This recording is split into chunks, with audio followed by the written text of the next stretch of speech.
Nos pareció interesante hablar con Iván Sasovsky, él es contador tributalista, para que nos explique un poco este tema. Escribiste una columna muy interesante hoy en Ámbito.com, el diario de Ámbito Financiero, y queríamos que nos cuentes, bueno, ¿de qué se trata esto? Bienvenido, gracias por venir. Muchas gracias, Daniela, por la invitación.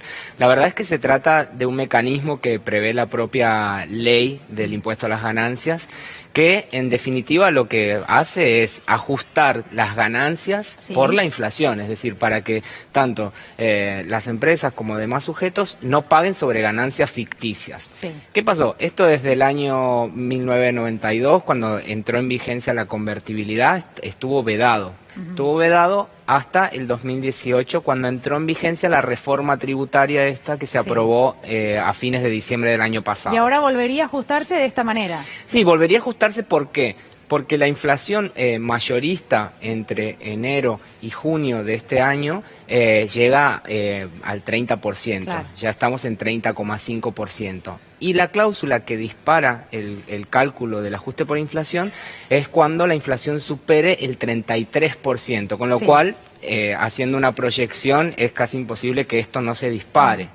Entonces el mecanismo entra en funcionamiento y las empresas deberían ajustar sus ganancias detrayendo el efecto inflacionario para no pagar un impuesto mentiroso que es sobre la inflación que se generó. Pero a diferencia de lo que es el índice de precios al consumidor, que subió un 3,9% en junio, el índice de precios que se toma es el mayorista, es decir, el que más subió además. El que más subió, que subió 6,5% en junio y 7,5% en el mes de mayo. Claro. Con lo cual tenemos ahí una dispersión grande y realmente esto va a afectar directamente lo que tengan que pagar las empresas por su impuesto a las ganancias. ¿A qué contribuyentes concretamente? Esto afecta directamente a las empresas. Hay que recordar también que la reforma, una de las reformas que se incorporó es que para las personas físicas, antes el Poder Ejecutivo tenía que de alguna manera promover la actualización de los mínimos no imponibles, de las cargas de familia y demás deducciones. A partir ya desde el año pasado, lo que se hace es actualizar automáticamente por inflación una vez por año todos estos conceptos. ¿Eso tiene que ver con la reforma tributaria? Tiene que ver con la reforma tributaria, exacto. Y lo mismo para el monotributo, que se actualizan los márgenes del monotributo en función a la inflación. Por lo tanto, toda esta consecuencia que se dispara indirectamente de la suba de precios es que tributariamente se van a actualizar todos estos parámetros. Por lo tanto, tanto los monotributistas como las personas físicas o los empleados en relación de dependencia terminarán pagando mayor cantidad de impuestos. En realidad terminarán pagando teniendo en cuenta que la inflación es mayor a lo que se puedan ajustar. Pero de alguna forma, en el caso de las empresas, al aplicar este criterio de ajustar por inflación, lo que va a pasar es que por primera vez en más de 26 años van a pagar sobre ganancias más relacionadas con la realidad y no ganancias ficticias. Esas ganancias más relacionadas con la realidad serían un poco menores, estarían pagando un poco menos.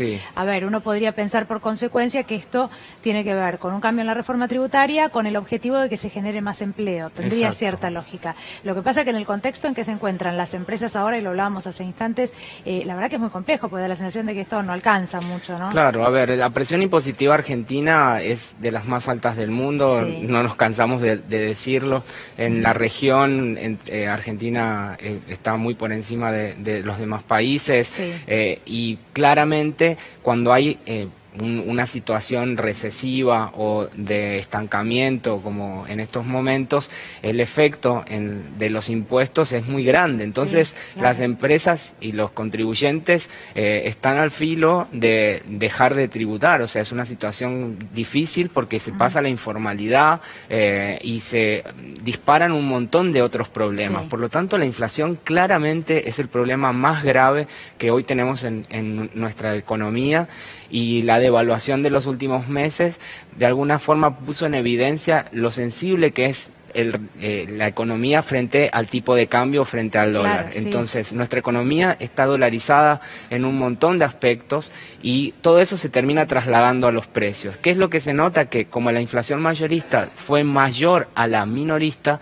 no todo lo que aumentaron los costos para los empresarios lo pueden trasladar a los precios finales. Claro. Entonces tengo ahí una diferencia que hacen que el empresario claramente tenga que resignar ganancias o lo que fuera para poder mantenerse, porque eso no se puede trasladar. Estamos como en un punto de que ya no se puede trasladar más a precios. Hoy leía que todavía nos resta un traslado más a precios que se cree que sería de un 20%, ¿no? Sí. Lo que pasa es que, claro, vos decís, no se puede trasladar porque además el empresario dice que no está vendiendo nada ante la caída de consumo, la verdad es que no vende. Claro. Esa es la razón por la cual no se puede hacer más traslado. Exacto. A ver, siempre el tema inflacionario tiene una traslación que es hasta lo posible. Entonces, lo que se nota es que todos los costos se incrementaron y que las empresas no pueden trasladar eso al precio final que nosotros como ciudadanos pagamos por todo lo que tenga que ver con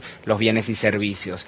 Realmente esa situación se ve en los índices. El mayorista sube casi el doble respecto al minorista, que es el que determina los precios de toda nuestra economía. Porque hay mucha gente intentando obtener un precio más bajo, ¿no? Claro, en realidad intentando vender, creo. O sea, cuando estamos en un momento recesivo, la disminución en el traslado de los costos al precio final hace que de alguna forma puedas mantener tu estructura sin ganar o resignando ganancias, pero mantenerse, porque claramente esta es una situación muy puntual, muy fuerte y que todavía no hace pie. Sí.